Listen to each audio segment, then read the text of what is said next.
నమస్తే, welcome to our channel. నేను సిరి. హరీష్ రావు గారు అయితే చంద్రబాబు నాయుడు గారి పైన కొన్ని కీలక వ్యాఖ్యలు చేశారు. అవి ఏంటి, ఏ సందర్భంలో చేయాల్సి వచ్చిందనేది మనకు వివరించడానికి మనతో పాటు ఉన్నారు ప్రముఖ సీనియర్ జర్నలిస్ట్ దుర్గా కుమార్ గారు. నమస్కారం సార్. నమస్తే మా సిరి, మన వీక్షకులు కూడా నమస్కారం సార్. ఇప్పుడు చూసినట్టయితే హరీష్ రావు గారు చంద్రబాబు నాయుడు గారి పైన కొన్ని కీలక వ్యాఖ్యలు చేశారు. ఏవైతే ఉన్నాయో విభజన హామీల గురించి రేవంత్ రెడ్డి గారు అయితే ఏవైతే 7 మండలాలు ఉన్నాయో అవి ఇచ్చిన తర్వాతనే మిగతా హామీల గురించి మాట్లాడాలని చెప్పేసి చంద్రబాబు నాయుడు గారు ఇప్పుడు పవర్ఫుల్గా ఉన్నారు, తను ఇప్పుడు శక్తివంతమైన మనిషి అని చెప్పడం, తను మాట్లాడడం జరిగింది. కేంద్రంలో ఇండియా ప్రభుత్వం ఆయన గుప్పెట్లో ఉన్నాయన్నట్టుగా తను మాట్లాడడం జరిగింది.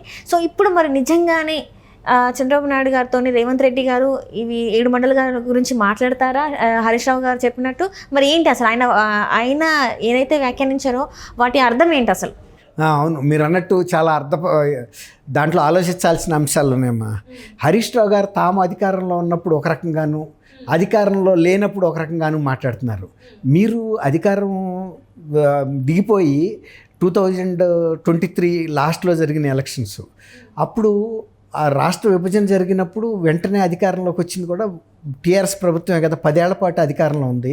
అనేక సార్లు వాళ్ళు విభజన అంశాల మీద అదే ప్రజాభవన్లో రేపు ముఖ్యమంత్రి చంద్రబాబు నాయుడు గారు, రేవంత్ రెడ్డి గారు 2 రాష్ట్రాల ముఖ్యమంత్రులు ఎక్కడైతే సమావేశం అవుతున్నారో అదే సమావేశంలో అదే భవనంలో జగన్మోహన్ రెడ్డి గారు, మాజీ ముఖ్యమంత్రులు కేసీఆర్ గారు కూడా సమావేశం అయ్యారు.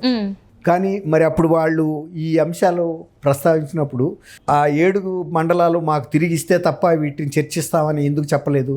తర్వాత ఈయన కూడా మరి ముఖ్యమంత్రిగా 10 ఏళ్ల పాటు ఉన్నాడు. ఆయనతో కూడా మోడీ గారితో కూడా మంచి సన్నిహిత సంబంధాలు ఉన్నాయి. ఆ చివరి కాలంలో కూడా బీజేపీ ఇక్కడ ఓడిపోవటానికి కూడా కారణం టీఆర్ఎస్తో మమేకమైన పార్టీగా ముద్రపడే వాళ్ళు మొన్న ఓడిపోయారు. బీజేపీ వాళ్ళు కూడా అప్పుడు టీఆర్ఎస్ ఓడిపోవటం ఒక వ్యక్తు, కానీ బీజేపీకి విజయావకాశాలు అప్పటికి మెండుగా ఉన్నాయి. కానీ కేసీఆర్ కవిత గారిని అరెస్ట్ చేయలేదన్న ఒక కారణంతో వాళ్ళు ఓడిపోయారు. అవును సార్.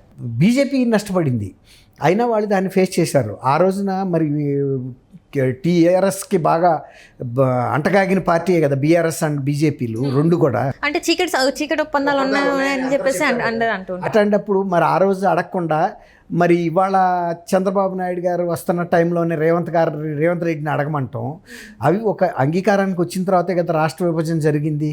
ఎందుకంటే ఆ ముంపు మండలాల్లో పోలవరం నీళ్లు మునిగిపోతాయి ప్రాజెక్టు మూలన. అందువల్ల అది తెలంగాణలో ఉంటే రేపు వాళ్ళు కోర్టుకు వెళ్ళి అభ్యంతరం చెప్పే అవకాశం ఉంది. కాబట్టి ఆ రోజు చంద్రబాబు నాయుడు గారు కూడా కేంద్ర ప్రభుత్వంతో ఒకటే చెప్పాడు, ఆ 7 మండలాలు కనుక ఇస్తేనే మేము ఒప్పుకుంటాము, లేకపోతే మేము ఒప్పుకోము విభజనకని. ఆ టైంలో మరి కేంద్రం కూడా ఇక ఇస్తానన్న తర్వాత వీళ్ళు కూడా ఇక ముఖ్యమంత్రి పదవి వస్తుంది మనకి, అధికారంలోకి వస్తున్నాం కాబట్టి 7 మండలాలు పోయినాయి అని టీఆర్ఎస్ కూడా నీళ్లు వదులుకునే కదా ముందుకెళ్ళారు. ఇప్పుడు ఈ మాట మాట్లాడటం తర్వాత ఏమో చంద్రబాబు నాయుడు గారు కేంద్రం ఎన్డీఏ కూటమిలో చాలా బలమైన వ్యక్తి, ఏదంటే అది చేయగలుగుతాడు అని అంటాం. ఏదంటే అది చేసిన రాష్ట్ర విభజనని రద్దు చేయలేడు కదా. తర్వాత ఇప్పటికే చాలా అంశాల మీద ఒక క్లారిటీ వచ్చి విభజన ఇప్పుడు 10 ఏళ్ళు కూడా రాష్ట్ర విభజన జరిగి దాటి వెళ్ళిపోయింది.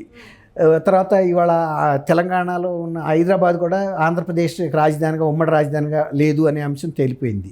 ఇలాంటిది 10 ఏళ్ల తర్వాత చంద్రబాబు నాయుడు గారు దేన్ని రివర్స్ చేయగలుగుతాడు? రాష్ట్ర విభజనకు జరిగిన నష్ట కష్టాలని ఎంతవరకైనా విభజన అంశాల మీదే చర్చించాలి. విభజన అంశాల్లో ఉన్న పరిధిలోపే పరిష్కరించుకోవాలి తప్ప ఆంధ్రప్రదేశ్ ఏది అడిగితే అది రేవంత్ రెడ్డి గారు ఇవ్వడు, లేకపోతే ఏది పడితే అది చంద్రబాబు నాయుడు గారు అడిగినా అది చట్టబద్ధం కాదు.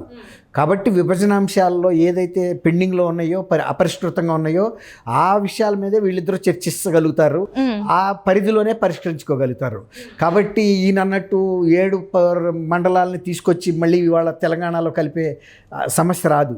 ఒకప్పుడు ఆ మాటకు వస్తే ఆంధ్రప్రదేశ్లో ఉన్న వెస్ట్ గోదావరిలో ఉన్న మండలాలని, తర్వాత అప్పుడు తాలూకాలు అనేవాళ్ళు, అప్పుడు ఈస్ట్ గోదావరిలో ఉన్న తాలూకాలని, ఇప్పుడు మునగాల, కోదాడ ఇవన్నీ కూడా అంతకుముందు అవి ఆంధ్రప్రదేశ్లో భాగాలే. కోదాడ మునగాల వరకు, మునగాల పరగణ, కృష్ణా జిల్లా నుంచి మరి తెలంగాణకి ఇచ్చారు. తెలంగాణ ఇవన్నీ చారిత్రకంగా జరిగిపోయిన వాటిని మళ్ళీ ఇవాళ ఏమి మీరు వెనక్కి తీసుకోమని ఇవి ఇప్పుడు చంద్రబాబు నాయుడు గారు రేవంత్ రెడ్డిని హైదరాబాద్ని మాకు రాసి ఇవ్వమని అడగలేడు. ఎందుకంటే విభజన చట్టంలో హైదరాబాద్లో భాగస్వామ్యం ఇస్తామని ఏమీ లేదు. అట్లాగే కొన్ని అంశాలు ఏదైతే క్లారిటీగా ఉన్నాయో వాటిని పరిష్కారం అయినాయో వాటిని చంద్రబాబు గారు ప్రస్తావించడానికి, తర్వాత జల వనరులకు సంబంధించిన కూడా అక్కడ ట్రిబ్యునల్స్ కూడా ఉన్నాయి. వాళ్ళు కూడా ఇద్దరు జనాభాలని అక్కడున్న భూభాగాన్ని ఇక్కడ భూభాగాన్ని అన్నీ చూసిన తర్వాత నీటి అవసరాలను చూసిన తర్వాతే ఒక నిర్ణయానికి వస్తారు. అన్ని షేర్లుగా ఎలా జరిగినా నీటి విభజన కూడా అంతే జరుగుతుంది. కాబట్టి ఈయనన్నట్టు రేవంత్ రెడ్డి గారు ఆయనకి మూటలాగా కట్టి అన్నీ నెత్తిన పెట్టి చంద్రబాబు గారిని ఏమి పంపించడు.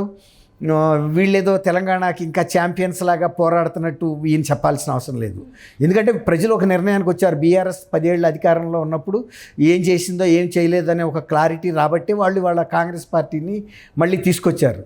ఇప్పుడు తెచ్చిన పార్టీగా బీఆర్ఎస్ ఎంత క్లెయిమ్ చేసుకుంటుందో మేము తెచ్చామని, ఇచ్చిన పార్టీగా కాంగ్రెస్ కూడా 10 ఏళ్ళ నుంచి అదే పోరాటం చేస్తుంది. ఇవాళ ప్రజలు కూడా కొంత నమ్మారు. ఇచ్చిన పార్టీకి అదే కదా. ఇప్పుడు అదే ఆంధ్రాలో ఒక సీట్ తెచ్చుకోలేకపోయింది కాంగ్రెస్. ఎందుకు తెచ్చుకోలేకపోయింది? అక్కడ వాళ్ళకి వ్యతిరేకంగా జరిగింది, మాకు నష్టం జరిగింది అన్న కసి కాళ్ళల్లో ఉంది. కానీ తెలంగాణ ప్రజల్లో ఏముంది? ఒక అభిమానం ఉంది. ఆ రోజు కేసీఆర్ పోరాడినా ఇచ్చింది కాంగ్రెస్ ప్రభుత్వమే, సోనియా గాంధీ గారే. కాబట్టి ఆ పార్టీ కూడా మంచి పార్టీయే, మనకేం శత్రువు లేదనేది తెలిపింది. రెండోది బీఆర్ఎస్ పార్టీ మీద కూడా కొంత వ్యతిరేకత ఏమొచ్చిందంటే వీళ్ళు ఒక కుటుంబ పరిపాలన చేస్తున్నారు, మన నియంత పాలన చేస్తున్నారు, ప్రజలు తెలంగాణ రాలేదు, ప్రజాప్రభుత్వాలు రాలేదని జనం ఒక తీర్పు ఇచ్చారు. కాబట్టి ఇవాళ రేవంత్ రెడ్డి గారి పనితీరుని గమనిస్తారు. నిన్న నిశ్చితంగా కేసీఆర్ గారి ప్రభుత్వాన్ని ఎలా గమనించారో రేవంత్ రెడ్డి పరిపాలనని, ఈ పనితీరుని గమనిస్తారు, ఫలితాలను గమనిస్తారు. ఈయన కూడా ఫలితం కనుక తేలాపోయాడు అనుకోండి, ఇంకా 10 ఏళ్ళు అక్కడన్నా ఓర్పు పట్టారు కేసీఆర్ కోసం. ఇప్పుడు రేవంత్ రెడ్డిని 10 ఏళ్ళు ఓర్పు పట్టాల్సిన అవసరం లేదు, 5 ఏళ్లలోనే తేల్చేస్తారు. ఇప్పుడు మొన్న జగన్మోహన్ రెడ్డి గారు మాకు అక్కర్లేదని చెప్పినట్టు వాళ్ళు ప్రజలు, ఆంధ్రప్రదేశ్ ప్రజలు చెప్పినట్టే చేస్తారు.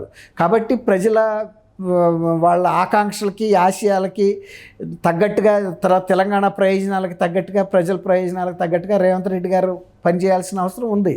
మీరు చేయలేకపోయారనే ఒక ప్రజాభిప్రాయం ఏర్పడబట్టికే బీఆర్ఎస్ని తిరస్కరించారు. ఇప్పుడు అదే పరిస్థితి రేవంత్ రెడ్డి గారు తెచ్చుకుంటే అది ప్రజలే ఇస్తారు తీర్పు. కాబట్టి ఇవాళ ఆ రోజు వీళ్ళు 7 మండలాలని విలీనం ఆంధ్రప్రదేశ్లో చేసిన రోజు మాట్లాడకుండా అనేక సందర్భాల్లో చంద్రబాబు నాయుడు గారితో చర్చించారు, జగన్మోహన్ రెడ్డితో కూడా చర్చించారు. 10 ఏళ్ళు ఇక్కడ ఒకటే గవర్నమెంట్ ఉంది, ఆ రోజు రేవంత్ రెడ్డి గారు లేరు. ఆ 10 ఏళ్లలో పరిష్కరించలేని అంశాలను ఇప్పుడు మీరు ఎట్లా ప్రస్తావిస్తారు? ప్రస్తావించిన విషయాలను కూడా ఇప్పుడు మాట్లాడతారు. ఇప్పుడు 7 మండలాలు తెలంగాణకి రావాలి అని అనుకుంటే ఫస్ట్ 5 సంవత్సరాలు కాకపోయినా మిగతా నెక్స్ట్ వచ్చిన 5 సంవత్సరాలు అడగాలి కదా. ఎందుకు నిమ్మకి నీరెత్తినట్టు ఉండి ఇప్పుడు మీరు అధికారంలో దిగిపోయిన తర్వాత ఆ మండలాలు కూడా మళ్ళీ మాకు రావాలంటాం అనేది ఇది తొండి ఆట అంటారు చూసారా? అది తొండి ఆట అనేది జనాలకు అర్థం అవుతుంది. ఇప్పుడు హరీష్ రావు గారు మామూలు చిన్న ఆయన కాదు కదా, ఉద్యమంలో కూడా ఉన్న వ్యక్తి.